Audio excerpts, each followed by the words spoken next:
Angel Reese recently learned about Caitlin Clark's new salary under the WNBA's revised contract, and her reaction was exactly what you would expect from someone who's been in Clark's shadow since college. Meanwhile, Sophie has secured a TV analyst role at USA Network and is partnering with Sports Illustrated. Both deals come in the middle of the fever season, while her contract with Indiana is still unsigned. Clark's base salary is set to increase to $528,000, and Aaliyah Boston is reaching $574,000.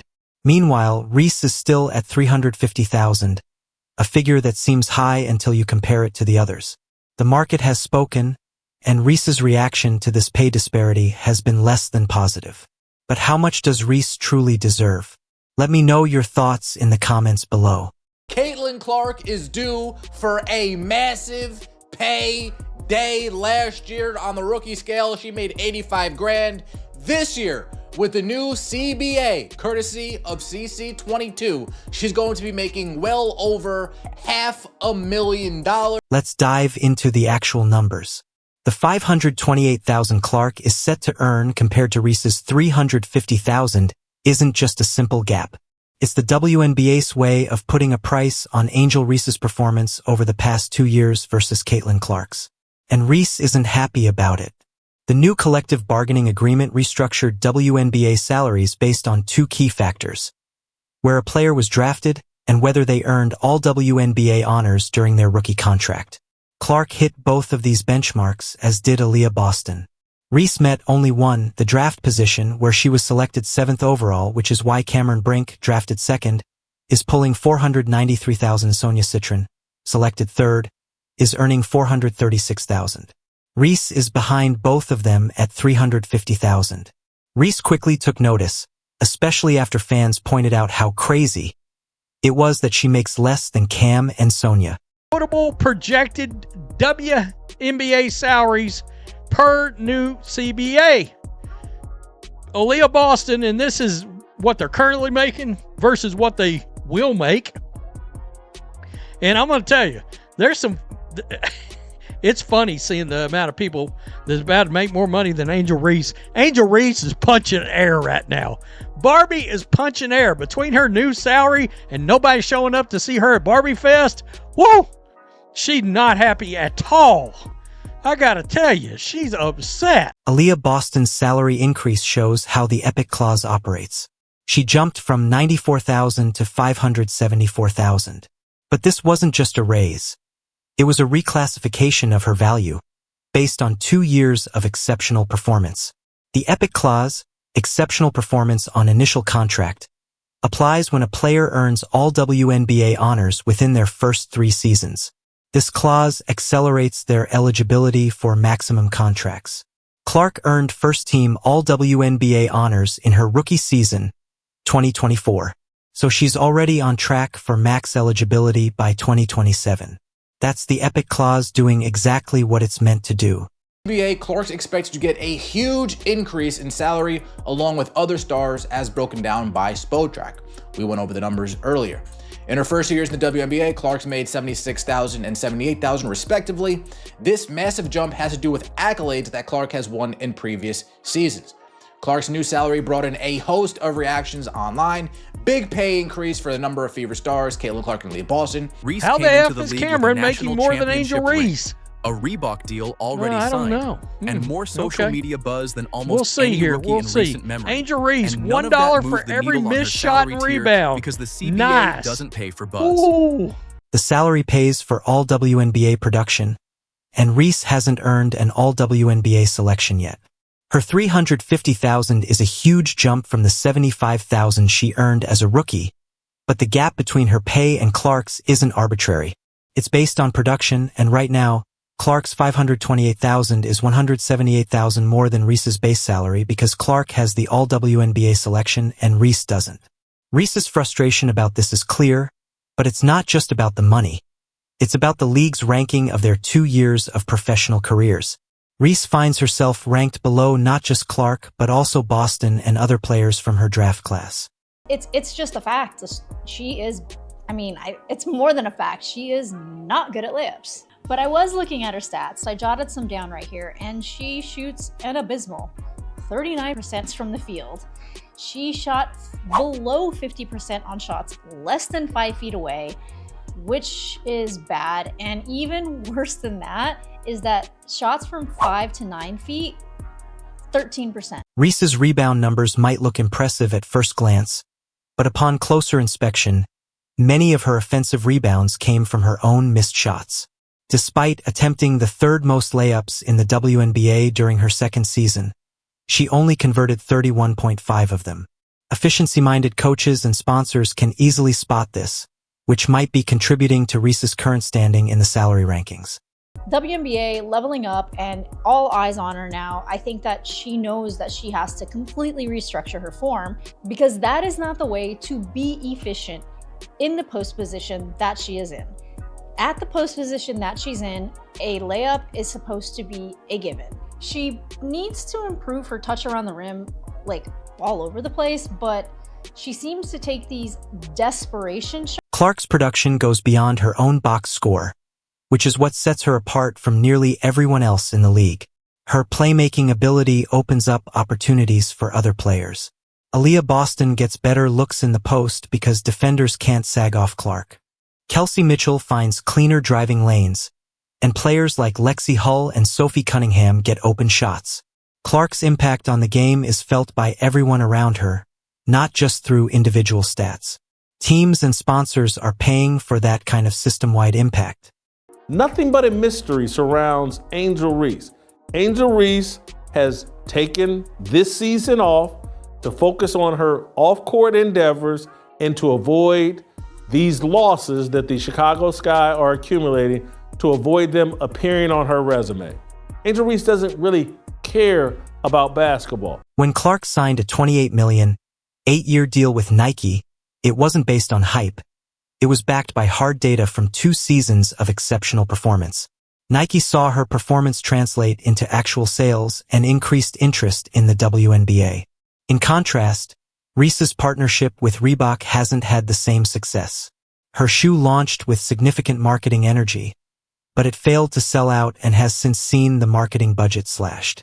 Wow, look, it says Caitlin Clark logo cookies to coffee to shooting in Duncan on CC logo backgrounds. Nike WHQ is dripped out with CC stuff. I ain't lying, man. We ain't seen nothing like this since Michael Jordan came, bro. Nike, like, people was feeling the type of way about Nike, man, but Nike is showing out for Caitlin, dog. I don't even think they did all this shit for LeBron. I just gotta be honest, man. They is showing out for Caitlin Clark. Clark's rise continues with State Farm's historic decision to sign her as the first female athlete they've ever represented. This broke a 100-year streak of not having any female athletes, and it speaks to the power of Clark's name in the marketplace. Caitlin Clark from the logo! You know, life would be easier if I could do everything from the logo. Allow me to assist. Pickles. It worked! Buckets. Now that's a tomato. Sheboygan. The answer is Sheboygan. They match. P-E-Z-O-L. Bottom row? From the logo. State Farm with the assist. Clark's endorsement portfolio is impressive. Nike, Gatorade, and Wilson all signed her to major deals, with Gatorade even launching a signature flavor called Rainberry, which sold out almost immediately. Clark is one of the few athletes in history to secure a signature line from Wilson, a brand known for only doing so for the likes of Michael Jordan. When you strip away the noise and the bright lights, it's just the game you loved as a kid. Chanted defense by the Clark fans. 6 on the shot clock. Clark a deep 3. Feet on the hardwood, basketball in hand, guiding you, inspiring you, working on the player you dream to be. Because the ball will always bring you back to your favorite place. Forbes ranked Clark 4th on their list of the most powerful women in sports, right alongside major franchise owners and billionaires. Sportico named her the most influential female athlete of 2025. These rankings reflect Clark's impact on revenue and brand influence, not just social media popularity. Her presence at high-profile events, like sitting front row at Prada, shows how her reach extends well beyond basketball. She has become a brand force, influencing multiple industries.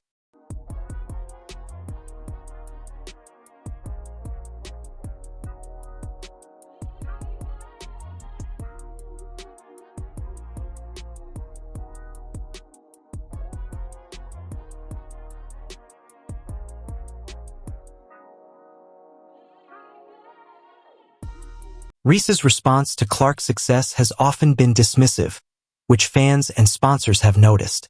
Brands track these reactions closely, and Reese's pattern of minimizing Clark's accomplishments is starting to look like a character trait. Sponsors prefer consistent and professional athletes, which is what Clark offers. Reese's controversies have hurt her brand, and this is reflected in her deals. You just take this lady right here. You may be like, well, Rhodes, who is this? This is Gail Benson. She is the owner of the New Orleans Saints and the New Orleans Pelicans in the National Football League and in the NBA. The two teams now carry a combined valuation of $8.35 billion. That's billion with a B, by the way. While Benson herself has an estimated net worth of $7.9 billion. Since their college days, the media has often framed Reese and Clark as competitors for the same crown, but the endorsement world has never quite seen it that way. The new salary figures serve as a formal indication of the disparity in their market values, and Reese's tendency to insert herself into the conversation about Clark has hurt her image. Caitlin Clark is the most powerful woman in not just basketball, but women's sports, all of women's sports. I think more so than Simone Biles, Serena, Coco, all of them. You name it.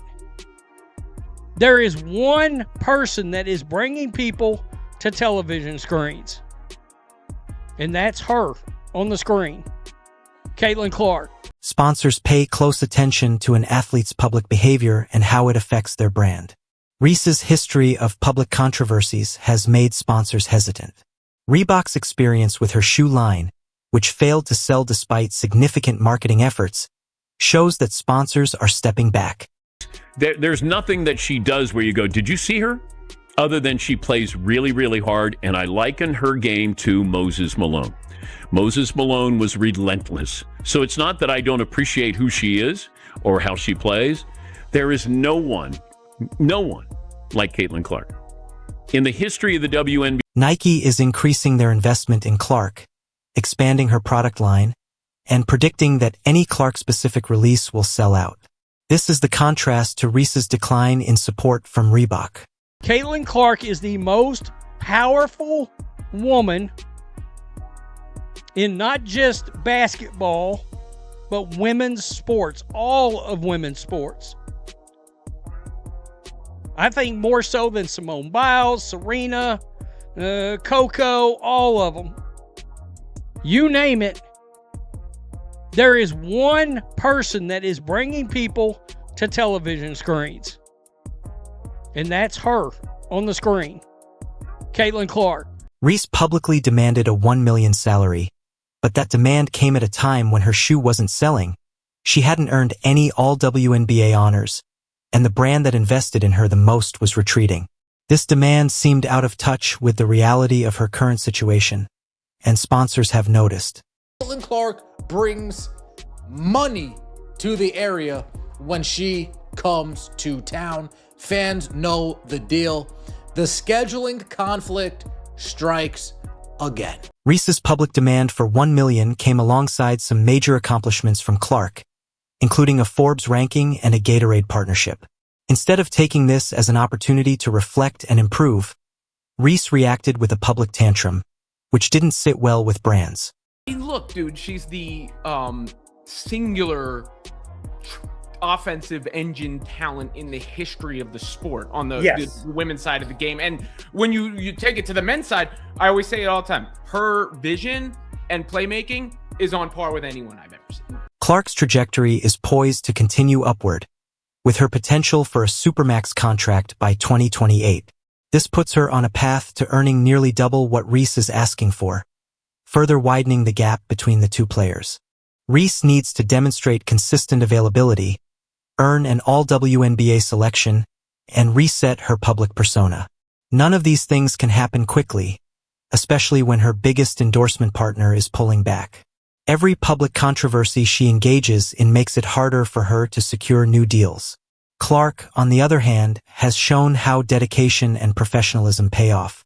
And as Reese publicly demands higher pay, Clark's market value continues to grow, showing the stark contrast in their respective paths. How much do you think Reese really deserves? Let me know your thoughts in the comments below. Like, subscribe, and turn on notifications to stay updated on all things basketball.